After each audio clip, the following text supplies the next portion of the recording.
أعوذ بالله من الشيطان الرجيم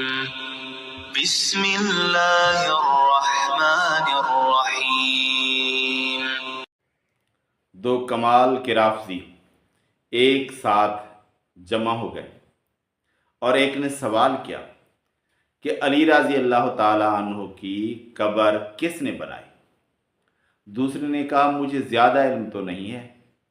جہاں تک میں نے پڑھا ہے سنا ہے کہ نوح علیہ السلام نے علی رضی اللہ تعالیٰ عنہ کی قبر کھودی، قبر بنائی۔ تو دوسرا جو اینکر بنا ہوا ہے پھر وہ جواب دیتا ہے کہ ہاں، نوح علیہ السلام نے علی رضی اللہ تعالیٰ عنہ کی قبر بنائی۔ کب بنائی؟ اور کہتا ہے کہ جب علی رضی اللہ تعالیٰ عنہ کو شہید کیا گیا، ان پر وار کیا گیا، تو جب وہ فوت نہیں ہوئے تھے اس وقت انہوں نے اپنے بیٹے حسین رضی اللہ تعالیٰ عنہ سے کہا کہ جب میں فوت ہو جاؤں تو مجھے کربلا سے لے جانا نجف اشرف، اور ایک پتھر ہوگا اس کو ہٹانا، وہاں پر قبر موجود ہوگی اور مجھے وہاں دفن کر دینا۔ تو حسین رضی اللہ تعالیٰ عنہ نے پوچھا کہ آپ کی قبر وہاں پر کیسے ہوگی؟ تو علی رضی اللہ تعالیٰ عنہ نے جواب دیا کہ جب نوح علیہ السلام کی کشتی لگی تھی تو اس وقت انہوں نے قبر کھودی تھی اور کہا تھا کہ اے اللہ، کیونکہ میں 5 تن پاک کی وجہ سے بچا ہوں، میری کشتی اس وجہ سے بچی ہے، تو میں چاہتا ہوں کہ علی رضی اللہ تعالیٰ عنہ جو داماد پیغمبر ہوں گے وہ یہاں دفن ہوں۔ بتایا گیا تھا کہ شیر خدا کو جب شہید کر دیا گیا تھا تو ان کی قبر مبارک کس نے کھودی تھی؟ حضرت علی کو جب شہید کر دیا گیا تھا تو میں نے جہاں تک پڑھا ہے کہ حضرت نوح علیہ السلام نے قبر کھودی تھی، حضرت نوح علیہ السلام نے کھودی، تو بس مجھے اتنی جانکاری ہے، باقی آپ بہتر جانتے ہوں گے کیسے کھودی تھی ایک صحابی رسول کی قبر، ایک نبی نے کیسے کھودی تھی۔ سوچنے والی بات دوست، میں آپ کو بتا دوں بہت تیزی میں، بہت لمبی بات ہے۔ شیر خدا نے وصیت کی تھی آقا حسین سے کہ میرے بیٹے حسین جب میرا شہید ہو جاؤں میں تو مجھے اس کوفے سے لے جانا نجف اشرف، وہاں پر جانا، جنگل میں ایک پتھر ہے نورانی، اس پتھر کو لانا، وہاں میری قبر کو دفنا دینا۔ حضرت امام حسین نے کی ابا جان یہ تو بتاؤ کہ مطلب آپ کی قبر کیا پہلے سے بنی رہتی ہے؟ تو آپ نے ارشاد فرمایا کہ جب حضرت نوح علیہ السلام کی کشتی یہاں پر لگی تھی تو انہوں نے کہا تھا کہ میری کشتی پا لگی ہے، 5 پاک کے صدقے پا لگی ہے، تو میں چاہتا ہوں کہ علی شیر خدا جو داماد پیغمبر ہوں گے تو ان کی قبر میں یہاں بناتا ہوں تاکہ ان کو یہاں دفن کیا جائے۔ واہ، کیا قصہ گھڑا ہے! کمال کی باتیں کرتے ہیں یہ لوگ کہ نوح علیہ السلام نے یہاں پر قبر کھودی اور اوپر پتھر ڈال دیا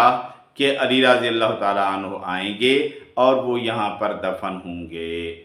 اور نبی صلی اللہ علیہ وآلہ وسلم کی کسی روایت سے یہ بات ثابت نہیں کہ نبی صلی اللہ علیہ وآلہ وسلم نے کبھی یہ بتایا ہو۔ اور رہ گئی بات، کہتے ہیں کہ امام ہمارے غیب جانتے ہیں، ان پر وحی آتی ہے، وہ سب کچھ جانتے ہیں۔ علی رضی اللہ تعالیٰ عنہ تو یہاں آپ کے کہنے کے مطابق جانتے تھے، لیکن آپ کہتے ہیں کہ حسین رضی اللہ تعالیٰ عنہ بھی امام تھے، ان کے پاس بھی ایسی صلاحیتیں تھیں کہ وہ سب کچھ جانتے تھے، تو پھر وہ کیوں پوچھ رہے ہیں؟ ان کو تو پتہ نہیں تھا نا، اس لیے تو وہ اپنے باپ سے پوچھ رہے ہیں کہ آپ کی قبر وہاں پر کیسے ہوگی۔ حسین رضی اللہ تعالیٰ عنہ سوال کر رہے ہیں اپنے باپ علی رضی اللہ تعالیٰ عنہ سے کہ آپ کی قبر وہاں پر پہلے سے موجود کیسے ہوگی؟ یعنی حسین رضی اللہ تعالیٰ عنہ یہ علم نہیں جانتے تھے، انہیں یہ خبر نہیں تھی کہ علی رضی اللہ تعالیٰ عنہ کی قبر وہاں پر موجود ہے، تو آپ نے ایک امام کی شان تو بیان کر دی اور ایک کو کیا ثابت کیا کہ اس کے پاس علم نہیں تھا، اس کو جو بتایا گیا وہی اس نے بتایا آگے۔ تو پھر کیا ثابت ہوتا ہے کہ آپ جن کو امام شریعت کی طرح امام مانتے ہیں کہ ان کو اللہ تبارک و تعالیٰ ڈائریکٹ باتیں بتاتا ہے اور ان کے پاس سارا علم ہوتا ہے، اس کی نفی ہوتی ہے، اس سے تو آپ کے کلام سے یہی بات ثابت ہوتی ہے کہ علی رضی اللہ تعالیٰ عنہ کو نبی صلی اللہ علیہ وآلہ وسلم نے بتایا ہوگا، حسین رضی اللہ تعالیٰ عنہ کو پھر اس وقت جب علی رضی اللہ تعالیٰ عنہ نے بتایا تو خبر ہوئی، یعنی اللہ تعالیٰ کی طرف سے انہیں ڈائریکٹ کوئی خبر بھی نہیں پہنچائی جاتی تھی اور ان کو علم غیب کی کوئی طاقت بھی نہیں دی گئی تھی۔ تو آپ نے جو یہ علی رضی اللہ تعالیٰ عنہ کی شان میں روایت گھڑی ہے یہ آپ کے مذہب کے خلاف ہے، آپ کے مذہب کو یہ ختم کر رہی ہے۔ جو آپ امام شریعت کا ایک عہدہ لے کر آئے ہیں، یہ اس عہدے کو ختم کر رہی ہے۔ تو جو بات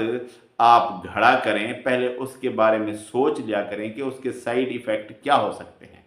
تو اس روایت کا سائیڈ ایفیکٹ یہ ہے کہ جن کو آپ نے امامت کا عہدہ دیا ہے اور ان کے بارے میں جو روایات گھڑی ہیں، ان میں سے جو یہ روایت گھڑی ہے، آپ نے جو عقیدہ گھڑا ہے امامت کا، اس کے یہ روایت خلاف ہے۔ سمجھ آئی نا بات آپ کہ ابھی تک بھی بات پلے نہیں پڑی؟ اگر ابھی تک نہیں پڑی تو ہم کچھ نہیں کر سکتے۔